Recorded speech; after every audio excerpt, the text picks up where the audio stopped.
welcome everybody! This is your host, Learbach, and you're just in time for a review of Super Mario Odyssey!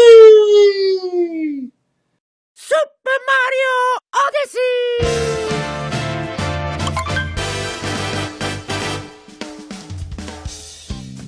And that is probably the worst imitation of a character you've ever heard.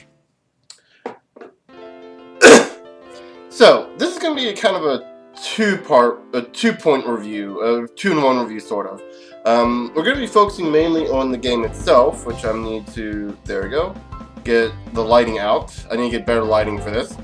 And also it's going to be a review of a feature on the Switch that was introduced shortly before, or shortly around the time of Mario Odyssey itself. I believe it was shortly before. This is a neat little feature that allows you to record the past 30 seconds of your gameplay footage simply by holding down the photo button on the left Joy-Con. For those who don't know, if you push down that little square button with the circle in it, if you tap it, you take a picture. If you hold it down, you record the past 30 seconds of it. In fact, all the video footage you'll be seeing in this review is from that. So hopefully I'm a good photographer taker. Video game footage taker, because good lord, trying to record the past 30 seconds without having a timer to tell you how far you've been is really difficult. Particularly when you're trying to record stuff that you want to record long footage of. That said, real quick, before we get into the actual review of the game, let's review the footage recording software itself. One, it's really good for what Nintendo allows you to do. Hopefully they'll let you record longer, and hopefully they'll let you start recording footage later on. If anything, I'd like to let them begin recording footage. I would rather them do that than have it be after the fact. Though I will say after the fact would have been amazing for a particular part I went through in Breath of the Wild, where I bombed myself down a mountain and then continued to fall for roughly around 20 seconds. Actually roughly around 5 seconds, hit the ground, continue falling down the mountain for another 5 or 10 seconds, and then die. That would have been great. Anyway, so that's over. That was a very short review of that. Really useful, really fun. The first bits of footage that you'll be you won't be seeing right away. I have some saved for later, towards the end. Didn't have as high quality video footage as I had originally thought, but the footage itself has seemed to improve over time, so I think maybe it was just kind of maybe a situational thing. So anyway, that said, regardless, how is the game? Oh my gosh, oh my gosh, oh my gosh. Becky, oh my gosh. And for all my viewers named Becky out there, you're welcome.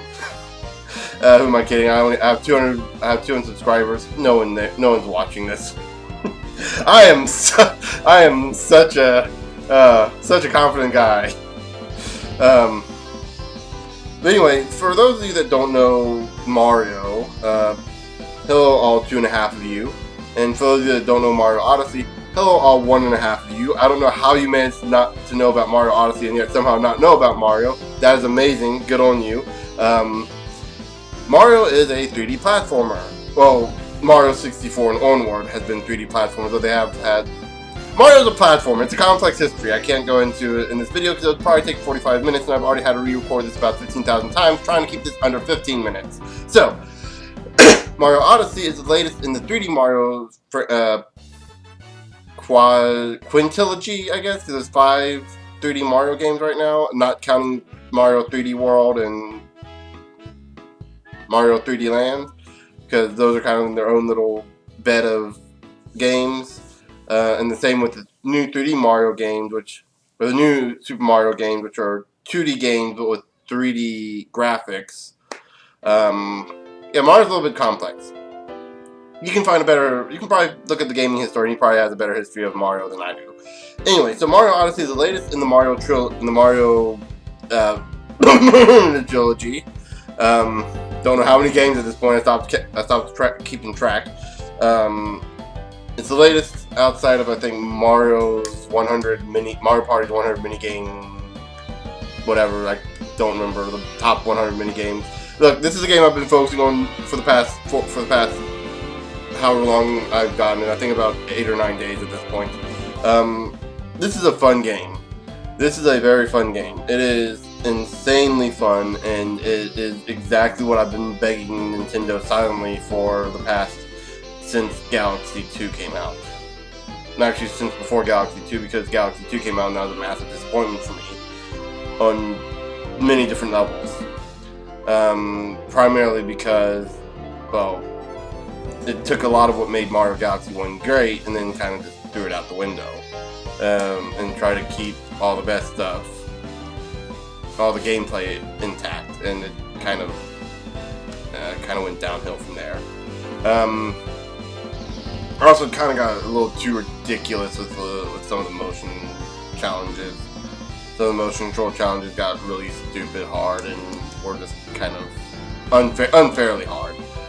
This, on the other hand, is unfairly hard in a good way, in a way that makes me want to go, one more try, just one more try. I can nail it this time. I know I can nail it this time. And every problem has been my fault for the most part. There have been a few challenges here and there that have been kind of design faults, but I knew I could get around them. Unlike Galaxy 2 and even to some extent Galaxy 1, where the motion control is the main issue. Speaking of which, I think we should go ahead and go into the motion control with this. We'll go straight into the gameplay with this. How does the gameplay function? It is probably the fastest Mario has ever been. The most fluid Mario has ever been. And for those of you who have fond memories of Mario 64, I'm sorry, Mario controlled like a brick in that game. It was kind of a bit clunky at points. The points where he did work fine was doing the wall jumps and long jumps and stuff like that. And that, in this game, I want to say, is just as good, if not better, thanks to the cap throwing mechanic that you can throw your cap, jump on it, gain some extra distance, and then throw it again and attempt to try to jump on it, even though the second time it won't work. But you do get like extra long jumps because of that. You do get neat little abilities. And speaking of the cap throwing ability, you have the capture mechanic, which has been heavily advertised towards the end of the advertising campaign for this game. And that is actually a lot of fun too. Every enemy you capture, every creature, everything you capture, with few exceptions, has multiple functions. They are really unique. Some of them are just kind of similar variants to the same thing, but they do it in such a unique way and tackle it in a slightly different manner that they feel fresh enough to be their own mechanic. For example, in the Wooded Kingdom, the 4th or 5th area you go to, you get to choose between 2 areas. So it can be either the 4th or 5th. You get to control these little seed-looking enemies that you can press B to extend their legs, and they vine up. They extend up, and you can use them to get to higher platforms. This is a little bit different from when you go into the Seaside Kingdom later on, and you run into these little kind of squid enemies with this water orb around them, and they can boost up with water and kind of fly a little bit in the air. This is a little bit different because they have a limited amount of water supply, so solving their puzzles, you have to get to the water supply and refill. You get to a source of water and refill their water supply so you don't run out. So you got stuff like that. I'm trying to think of other characters you can capture. A lot of enemies, a lot of things you capture allow you to access mini games. Like in the Metro Kingdom, you capture. I should have been doing air quotes from the beginning. Capture or possess a human, quote unquote, a PlayStation 2 looking human. Seriously, they look weird. And you can actually control his RC car, and that's how you get a Power Star. And then there's also a little race you can go into with the RC cars, like in the same area. And you got stuff like that. So a lot of them can get you access to mini games. A lot of them are for puzzle solving. A lot of them are for puzzle solving. Some of them are for mini games. And then you have other things that aren't just capturing. That's just like you got like a jump roping mini game, volleyball mini game, racing. You have like free running, which is probably one of the funnest mini games in there. Each level after you beat the main game, you unlock free running mode where you can talk to a Koopa and he's totally dude bro at you. He wears his hat backwards and everything, and you can race him and his buddies to try to get to a certain point, and you do it all your way. There's no set course. It's insanely fun to try to like go through and knowing you're not going to win the first time, but you're like trying to figure out the course that they're running and try to beat them. It's amazingly fun. And trying to figure again, it's free running. Like in real life, you try to find in free running. In real life, you try to find the fastest way to get from point A to point B, and that could involve hopping fences, jumping buildings, or whatever. As opposed to going around taking longer, and those are really fun. And it's just all this stuff. There's so much to do in this game, like so much more to do than in Breath of the Wild. Breath of the Wild, you have, I think they had like 900 Korok seeds that you just kind of go around and try to find on the same 4 or 5 mini games. You have the 120 shrines, which you try to go around just doing essentially different puzzles, a handful of different puzzles. With Breath of the Wild, it's like you just have, with Breath of the Wild, with Mario Odyssey, you have just so much more of, instead of the Korok seeds, imagine just so much more of the shrines. Imagine 900 of the shrines and like 100 of the Korok seeds. Because the Korok seeds, they're just kind of hidden about, you could go through the entire game and never get a single one. Like seriously, you could just go through the entire game and miss every single one of them easily. Whereas with Mario Odyssey, everything's power moons. Everything is power moons, so you'll be bound to run into them eventually. You'll be bound to run into power moons, and some of them are hidden in plain sight. You just kind of ground pound the ground. They just pop up. Some of them are hidden in plain sight. You just grab them, and others are hidden in puzzles. So you just kind of just do that. Do all those things, and it's so fun to try to find them. And that said, there are ways they aren't shown on a map. They aren't shown on your map. You can't cross them. You can't put them. You don't have. I wish you had I wish you had the map functionality that you did in Breath of the Wild, where you can like mark stuff down. That'd be probably my one complaint, one major complaint in the game. But aside from that, it's just the thrill of trying to find the power moons is fun in its own right. And if you're having trouble looking for them, there are ways around them. You can use your amiibo to search for maps. You have a little a toad that you can talk to, a hint toad. He'll give you hints to where the things are, and then you just go to the area and there it is. And then you have this little guy called Talkatoo who you can talk to, and he'll give you up to 3 at a time, 3 names of the power moons. I keep wanting to say stars. 3 hints of what the power moons are, because each power moon is given a different name, and sometimes you can figure out what they are just by the name. And that's part of the way you can once you get them all, once you get all the stuff, you can talk to them again, get more hints. You can talk to the hint toad, pay 50 coins for the hint toad, get a hint, or you can just use your amiibos, up to 3 amiibos at a time, to find the hints. And it's very fun. It's very fun just trying to look for where they are. Even if you use the amiibos and the hint toad to just find them right on the map where they are, it's still like it doesn't tell you exactly where they are. It tells you like this is where it is on the map. You go there and it may be on a platform above, it may be below, it may be inside of a little puzzle room. So there's still all that exploration about it. We spent about a good chunk of the time talking about the gameplay, which is pretty much what the game is. So how about the story?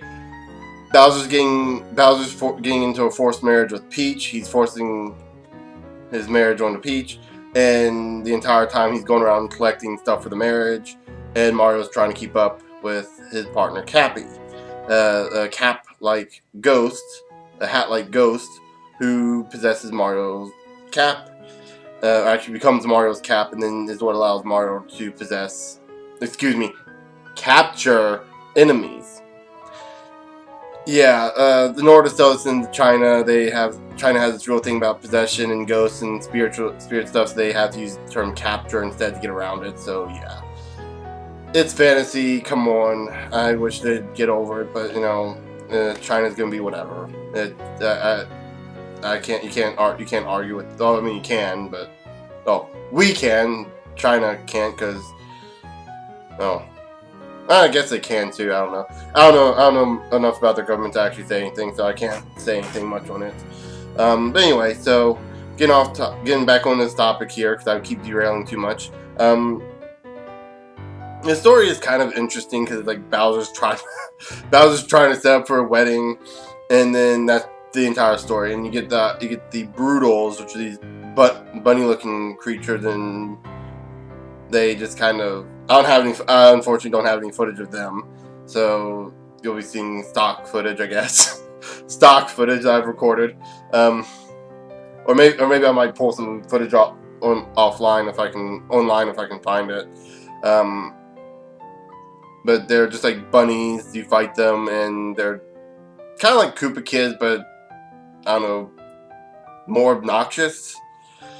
It could be that they also remind me a lot of the Rabbids from Mario and Rabbids, and I'm not a big fan of the Rabbids at all. So yeah, that's just yeah. The Brutals are fine. They're a perfectly serviceable enemy. I kind of don't understand what their role is aside from they're the wedding planners. So they're there because they just kind of feel like they wanted to do something different from the Koopa Kids. They're interesting bosses too. Like you got this one lanky one that kind of looks like Goofy to me. Just like a bunny fight version of Goofy. He looks interesting. You got this one that's kind of like to me looks like a combination of if Ganondorf and Bowser had a kid and that kid happened to mate with a bunny, that's what this guy would be. And you got the Irish looking one, the one that's wearing all green. The only one that I think is a big disappointment was that one because he's just kind of basic in terms of enemies go. But yeah, so. And then you have the girl one, who's just... I think she's violence prone. None of the Brutals have any real personality aside from the way they look and how their combat is. And she's the one. She uses bombs, so I guess she's the explosive wedding planner. I guess she's got a temper on her. I don't know. She's the girl. Yeah, stuff like that. But yeah, so. Outside the Brutals, there's nothing really special to the story, except for the ending. I'm not going to spoil anything, but my god, the ending is... The whole time I was just laughing through the whole ending, like just having so much fun with it. But yeah, so... The big thing about Mario games now is after the main story, there's so much more to do. There's so much post-game story. I've been going through the game a second time essentially because I'm going through collecting new power moves that appeared afterwards, finding new stuff to do. Like I said, the Koopa free running races appear after you beat the main game. You have 3 new areas to explore afterwards. 2 of which I have yet to go through because I'm going back through the stages in order. One of them you automatically unlock through beating the game. 2 of them you have to get enough power stars for each to go to.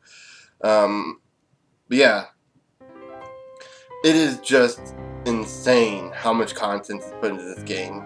If you've bought a Switch and you didn't like Legend of Zelda Breath of the Wild, I implore you to try out Mario Odyssey. If you're into open world games, if you're into platforming, this is the game for you. It's gonna fill up your hours. I probably spent just as much time on this as I have on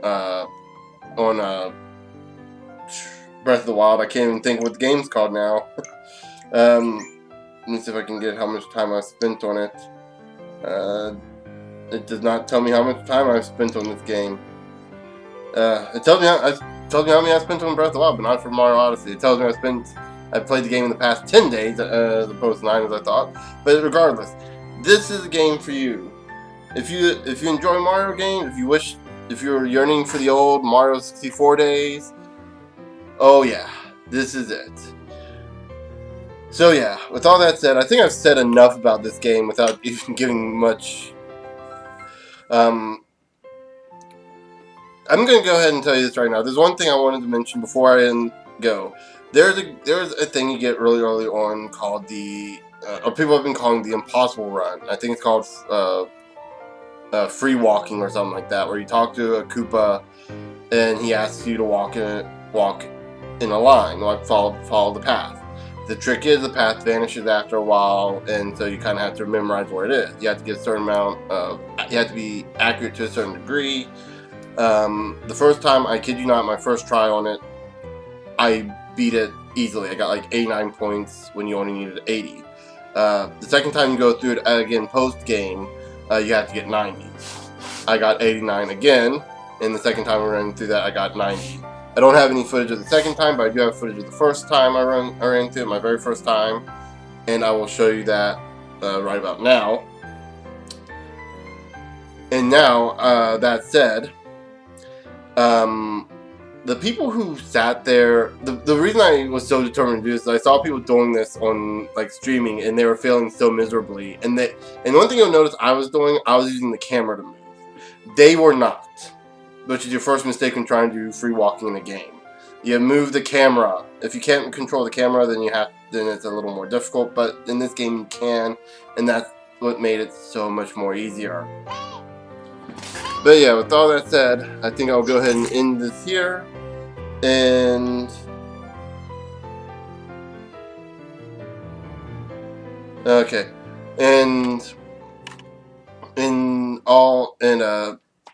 I got a text and I couldn't remember what I was saying now. So anyway, I'll go ahead and end the episode off here. And with that said, I will see you guys later.